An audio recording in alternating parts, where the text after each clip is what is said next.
রমাজান মাসের ৭টি প্রস্তুতি নিয়ে আজকে আমরা কথা বলবো এবং আশা রাখবো যদি কোনো মুসলমান, কোনো মুমিন বান্দা এই ৭টি প্রস্তুতি গ্রহণ করতে পারে, রমাজান মাসের ইবাদত থেকে, সওয়াব থেকে, আমল থেকে কেউ চাইলেও তাকে থামিয়ে রাখতে পারবে না। বলেন সবাই ইনশাআল্লাহ। রমাজান মাসের প্রথম প্রস্তুতি হচ্ছে রমাজান মাস আসার পূর্বে, রোজা আসার পূর্বে বেশি বেশি তাওবা এবং ইস্তেগফার পাঠ করা। অনেকে ভাবে যে রোজার মাস আসলেই মনে হয় অটোমেটিক্যালি আমার সিনসগুলো, আমার যে গুনাহ আছে এগুলো মনে হয় অটোমেটিক্যালি ক্ষমা হয়ে যাবে। But in actual fact it's not like that. Ramzan মাস আসলে সাধারণভাবে আল্লাহ তাআলা বান্দার গুনাহকে ক্ষমা করে দেন, এটা সত্য। তবে যদি আপনার জীবনে গুনাহে কাবীরা থাকে, এটা তওবা ছাড়া, আল্লাহর কাছে পরিপূর্ণ তওবা করা ছাড়া it will never be forgiven. এটা কখনো ক্ষমা হবে না। কথার কথা আপনি সুদের সাথে জড়িত ছিলেন, কথার কথা আপনি জেনার সাথে জড়িত ছিলেন, কথার কথা আপনি অবৈধ ইনকামের ভিতরে আছেন। এমন কিছু সেনসিটিভ গুনাহ আছে যেগুলোকে গুনাহে কাবীরা বলা হয়। এই গুনাহগুলো জাস্ট রমাজান মাস আসলেই ক্ষমা হয়ে যায়, ব্যাপারটা এরকম নয়। বরং এগুলো গুনাহের জন্য আল্লাহর কাছে তওবা করতে হয়। আল্লাহর কাছে খাঁটি দিলে তওবা করার পরেই আল্লাহ তাআলা বান্দাকে ক্ষমা করেন। আর যেহেতু রমাজান মাস সামনে আসছে, এজন্য আমরা সকলেই সবসময় পাঠ করব আস্তাগফিরুল্লাহ আস্তাগফিরুল্লাহ আল্লাহুম্মা গফিরলি। এই ইস্তেগফার আমরা বেশি বেশি পাঠ করব। হতে পারে আমাদের ইস্তেগফারের মাধ্যমে, তওবার মাধ্যমে, রোজার মাধ্যমে রমাজান মাসের ওয়াসিলা করে আমাদের গুনাহকে ক্ষমা করতে পারে একজন। বলেন সবাই তিনি কে? এক নাম্বার বেশি বেশি তওবা এবং ইস্তেগফার পাঠ করা। ২ নাম্বার হচ্ছে we have to take the preparation mentally.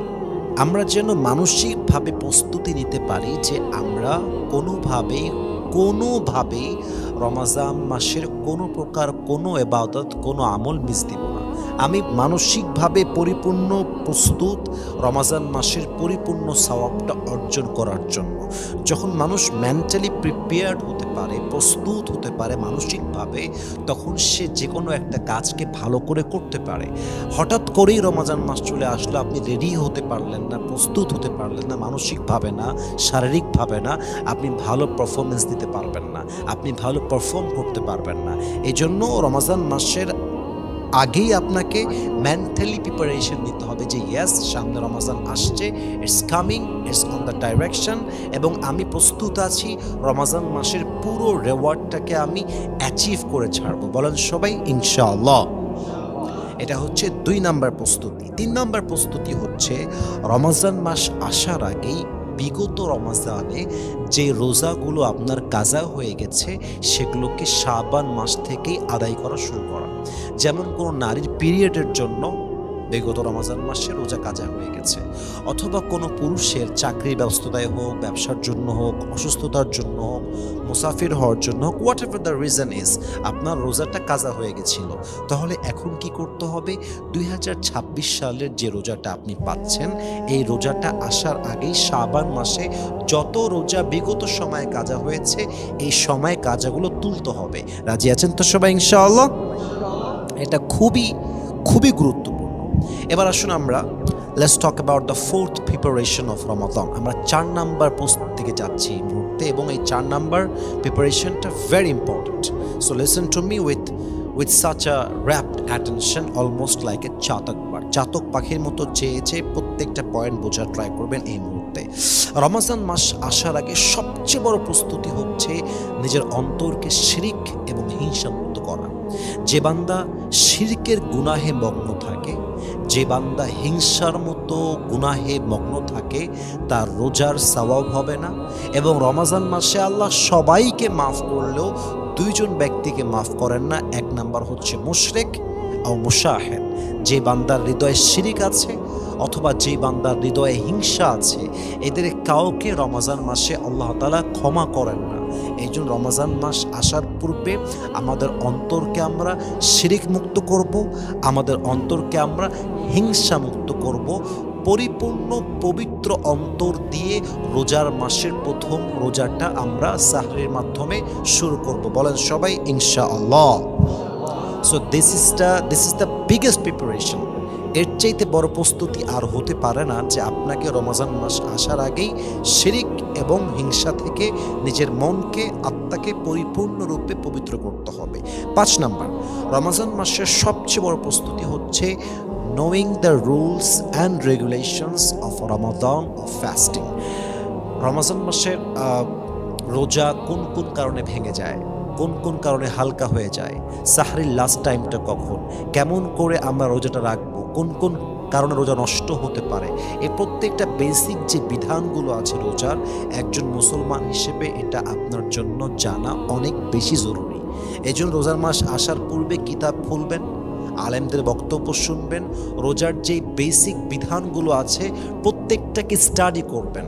মানে এমন যেন না হয়ে যায় যে আপনি এতটা জাহেল এই বিষয়ে, এতটা আপনার জ্ঞান কম যে আপনি রোজাও রাখছেন, আপনি স্ত্রী সহবাস করছেন, কথার কথা আপনি রোজাও রাখছেন, বেশি খিদে লাগলে হালকা পানিও পান করছে। এরকম অনেক লোক আছে যে বিধান জানে না বিধায় এমন এমন কাজ করে যে কাজটা করার সাথে সাথেই রোজাটা ভঙ্গ হয়ে যায়। কিন্তু যেহেতু সে বিধান জানে না, তাই সে এটা করার পরেও ভাবে যে আমি মনে হয় রোজাটা আদায় করতে পেরেছি।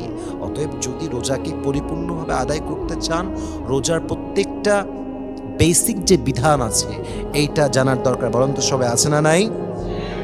6 নাম্বার প্রস্তুতি, অবশ্যই রোজার মাস আসার আগে একটা ডায়েরি নেবেন, অথবা একটা খাতা নেবেন, অথবা যে কোনো একটা কাগজ আপনার হাতে নেবেন।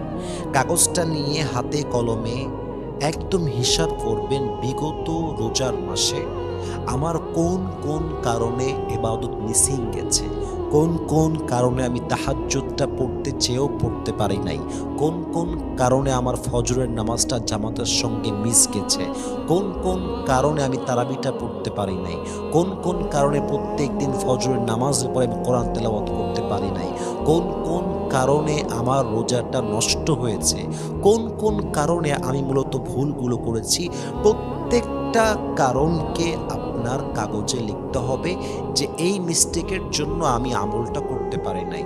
এবং যখন ডিফাইন করে ফেলবেন যে এই ছিল সেই মিস্টেক, সাথে সাথে নিয়ত করবেন আপকামিং যে রোজা আসছে, যে রমজান মাস আসছে, এমন কোনো ভুল করব না যে ভুলের জন্য আমার তাহাজ্জুদটা মিস হয়ে যায়, এমন কোনো ভুল করব না যে ভুলের জন্য আমার কোরআন তেলাওয়াতটা মিস হয়ে যায়, এমন কোনো ভুল করব না যে ভুলের জন্য আমার স্ত্রী সহবাস হয়ে যায়, এমন কোনো ভুল করব না যে ভুলের জন্য আমার রোজাটা নষ্ট হয়ে যায়, রোজাটা হালকা হয়ে যায়, আমলটা নষ্ট হয়ে যায়, সওয়াবটা নষ্ট হয়ে যায়। পুরোটা প্রি প্ল্যান্ড হবে যে আমার দ্বারা এমন কোনো ভুল হবে না যার দ্বারা কোনো আমল মিস হয়ে যাবে। যখন আপনি ডিফাইন করতে পারবেন, আইডেন্টিফাই করতে পারবেন, দেখবেন আপনার রোজার প্রত্যেকটা দিন হবে বেস্ট, প্রত্যেকটা দিন হবে এফেক্টিভ, প্রত্যেকটা দিন আপনার আমল দিয়ে ভরপুর হবে। বলেন সবাই আওয়াজ দিয়ে ইনশাআল্লাহ। এবং সর্বশেষ 7 নাম্বার প্রিপারেশনটা হচ্ছে অবশ্যই রোজার মাসের প্রত্যেকটা দিন আপনি কেমন করে কাটাবেন এটা যেন আপনার একটা প্ল্যান থাকে ডেইলি রুটিন হিসেবে। ফজরের পরে কি করবেন, জোহরের পরে কি করবেন, আসরের পরে কি করবেন, ইফতারের পরে কি করবেন, তারাবির নামাজ পড়ে এসে কি করবেন, কখন ঘুমাবেন, কখন কোরআন তেলাওয়াত করবেন, কখন অফিসের কাজ করবেন, কখন ব্যবসার কাজ করবেন। পুরোটা 24/7 আপনার একটা কি থাকতে হবে, ডেইলি রুটিন থাকতে হবে যে এটা হচ্ছে আমার ডেইলি রুটিন। এবং এই ডিসিপ্লিন মেনটেন করতে পারলে আমার বিশ্বাস, এটা আমার ব্যক্তিগত মতামত, রোজার 1 তারিখ থেকে নিয়ে ঈদের দিনের আগ পর্যন্ত আপনি এতটা সুন্দর রোজা কাটাবেন যেটা আপনি কখনো কল্পনাই করতে পারেন না। আপনার কাগজে কলমে ডেইলি রুটিন লেখা থাকতে হবে যে আমার সময়টা এখন এটা করার, আমার জোরের পরে এইটা করতে হবে, আসরের পরে এইটা করতে হবে। যখন পুরোটা প্ল্যান থাকবে আপনার কাছে ডেইলি রুটিন হিসেবে, দেখবেন আপনার প্রত্যেকটা রোজা মিনিংফুল হবে, প্রত্যেকটা রোজা আপনি ইবাদত করতে পারবেন, আপনি আমল করতে পারবেন। এই জন্য আমি যে আমলগুলো শেয়ার করলাম, আমি জাস্ট ছোট্ট করে আরেকবার বলে দিচ্ছি সবাইকে। রোজার আগে তওবা ইস্তেগফার পাঠ করা, মেন্টালি প্রিপারেশন নেওয়া, রোজার আগে কাজা যে রোজাগুলো আছে সেগুলোকে পরিপূর্ণরূপে আবার আদায় করে নেওয়া শাবান মাসে। 4 নাম্বার বলেছিলাম হিংসা এবং শিরক থেকে মুক্ত হওয়া। আর একটা বলেছিলাম রোজার মাসের আগে পরিপূর্ণরূপে যে সমস্ত কাজগুলো আগের বার মিস হয়ে গেছে ওগুলোকে আইডেন্টিফাই করা, পাশাপাশি ডেইলি রুটিন করা, এই যে বেসিক কয়েকটা নিয়ম বলেছি, প্রিপারেশন বলেছি, যে রমজান মাসের বিধানগুলো জানতে পারা, যে কোন কোন কারণে রোজা নষ্ট হয়ে যায়, এই মোটামুটি 7টা প্রিপারেশন যদি আপনি নিতে পারেন, ইনশাআল্লাহ আপনার রোজাটা মিনিংফুল হবে, আপনি অনেক আমল করতে পারবেন, অনেক ইবাদত করতে পারবেন, এবং আমি আশা রাখি রোজার মাসের প্রত্যেক দিনের রেওয়ার্ডটা, সওয়াবটা আপনি অ্যাচিভ করতে পারবেন। আমি দোয়া করি সবার জন্য এবং আমার জন্য, আল্লাহ যেন আমাদের সবাইকে এই রমজান মাসে পরিপূর্ণ ইবাদত করার তৌফিক দান করে, আমাদেরকে সওয়াব অর্জন করার তৌফিক দান করে। আমিন। ওয়া আখির দাওয়ানা আলহামদুলিল্লাহি রাব্বিল আলামিন। আসসালামু আলাইকুম ওয়া রাহমাতুল্লাহি ওয়া বারাকাতুহু।